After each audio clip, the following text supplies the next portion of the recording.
ఈనాటి చాలా హృదయంగా ఎంతో కళకళలాడుతూ జరుగుతున్నటువంటి ఈ తెలంగాణ గద్దర్ ఫిల్మ్ అవార్డ్స్ కార్యక్రమానికి మూల విరాట్ అయినటువంటి గౌరవ ముఖ్యమంత్రి శ్రీ రేవంత్ రెడ్డి గారికి, డిప్యూటీ ముఖ్యమంత్రి మిత్రులు పెద్దలు మా భట్టి విక్రమార్క గారికి, అలాగే మరొక మంత్రివర్యులు జూపల్లి గారికి, నా సహచరుడు, నా ఇష్టడు, నా మిత్రుడైన లోకనాయకన్ కమల్ హాసన్ గారికి, మరో సోదరుడు నాగార్జున గారికి, అలాగే మరొక నాగేశ్వర గారి అవార్డు అందుకోబోతున్న జయసుధ గారికి, అండ్ బెస్ట్ యాక్టర్ సంపాదించిన నాగ చైతన్య, అలాగే బెస్ట్ యాక్ట్రెస్ రష్మిక మందన, ఇతర అవార్డు గ్రహీతలందరికీ స్వాగతం పలుకుతున్నాను, అభినందనలు తెలుపుకుంటున్నాను. ఈ శ్రీ పరాభవనామ తెలుగు సంవత్సరాది ఉగాది శుభాకాంక్షలు ఇక్కడ ఉన్నటువంటి ప్రతి ఒక్కరికి, ఆహ్వానితులకు, వీక్షిస్తున్న వారికి, రెండు రాష్ట్రాల తెలుగు ప్రజలకు ప్రతి ఒక్కరికి నా మనస్ఫూర్తిగా తెలుపుకుంటూ నా సంతోషాన్ని వెలిబుచ్చుకుంటున్నాను. ఎక్కడైతే కళాకారులు గౌరవించబడతారో అక్కడ రాష్ట్రం, దేశం, ఆ రాజ్యం సుభిక్షగా ఉంటుందన్నది నానుడి.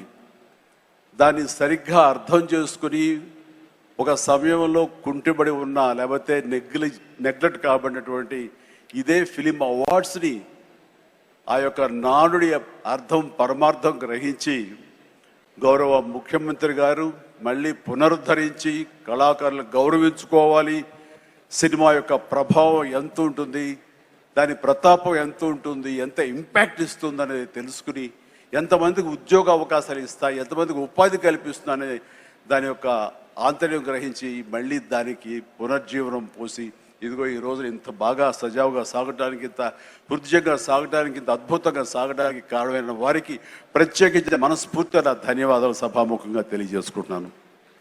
సార్, మనం కలిసిన ప్రతిసారి మీరు సినిమా గురించి, సినిమా అభివృద్ధి గురించి, సినిమాని ఎలా ముందుకు తీసుకువెళ్ళాలంటూ ఈ హైదరాబాద్ అనేది నైసర్గిక స్వరూపంగా ఇది అన్ని దేశం మొత్తంకి మధ్యలో ఉంటుంది, అన్ని రకాల అట్మాస్ఫియర్స్ ఉన్నాయి, అన్ని రకాల అంబియన్స్ ఉన్నాయి, అన్ని రకాల ఇన్ఫ్రాస్ట్రక్చర్ ఉంది as for cinema is concern.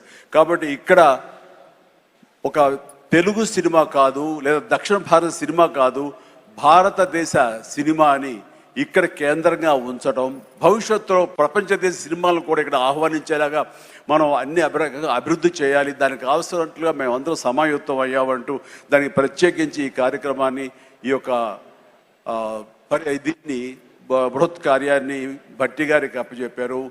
వీరందరూ కలిపి ఈ మధ్యకాలంలో గ్లోబల్ సమ్మిట్ జరిగినప్పుడు అందులో కూడా అంతర్భాగంగా ప్రత్యేకించి సినిమాకి వారు అవకాశం కల్పించి వారిని ఆహ్వానించి మంచి చెడ్డల గురించి తర్కించి చర్చించి దానికి కావలసినటువంటి సదుపాయాలు మీరు ముందుకు రండి, ప్రభుత్వం మీ అండదండలు అందిస్తుంది, ఇది ఈ రోజున పెద్ద ఎత్తున మనం సినిమాకి పెద్దపీట వెయ్యాలి అంటూ వారు ప్రత్యేకించి సినిమాకి ఇస్తున్న ప్రాముఖ్యతకి మనందరం నిజంగా ఆయనకి ఎంతో రుణపడి ఉన్నాము.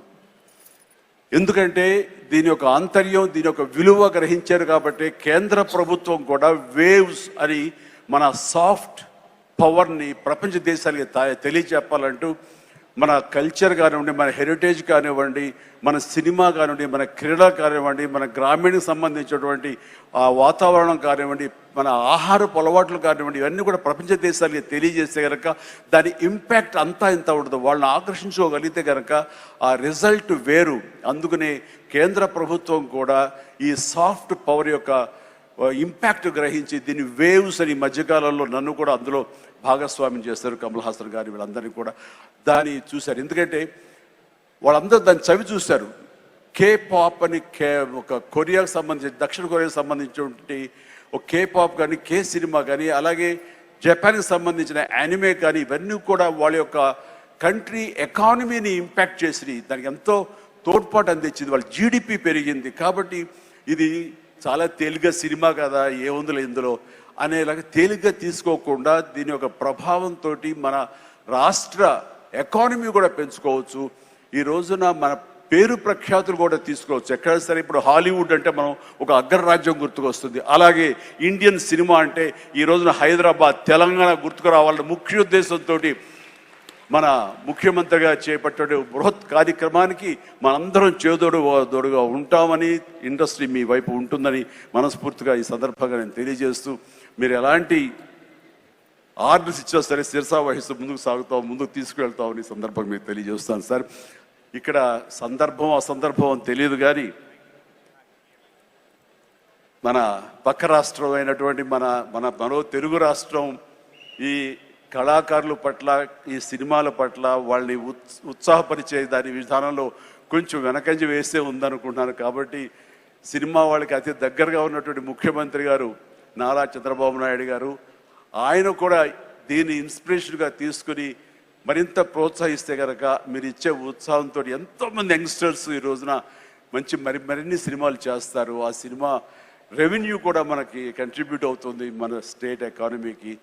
అది కూడా ఒక ఆలోచన పెట్టవలసిందిగా వినమ్రంగా ఈ వేదికని ఇచ్చే వారికి నేను విన్నవించుకుంటున్నాను. అలాగే మన ఈ కార్యక్రమం, ఈ అవార్డులను చూస్తుంటే కనుక ఇది సీనియర్స్కి గౌరవాన్ని ఇచ్చే విధంగాను, అలాగే యంగ్స్టర్స్ని ఉత్సాహపరిచే విధంగాను చాలా చక్కగా ఈ అవార్డులు ఎంపిక జరిగింది. దాని కానీ ప్రత్యేకించి మన జ్యూరీ కమిటీకి కానీ, ఈ అవార్డుల కమిటీ సభ్యులకి ప్రతి ఒక్కరికి నా హృదయపూర్వక అభినందనలు తెలియజేస్తున్నాను. మరొకసారి ప్రతి ఒక్కరికి నా ధన్యవాదాలు తెలియజేసుకుంటూ ఉగాది శుభాకాంక్షలు తెలియజేస్తాను. ధన్యవాదాలు. Thank you so much sir. Thank you so much megastar Chiranjeevi garu, మీకు శుభాకాంక్షలు తెలియజెప్తూ ఉన్నాము. అలాగే thank you so much sir. Thank you. You are an inspiration, a true motivation. Thank you.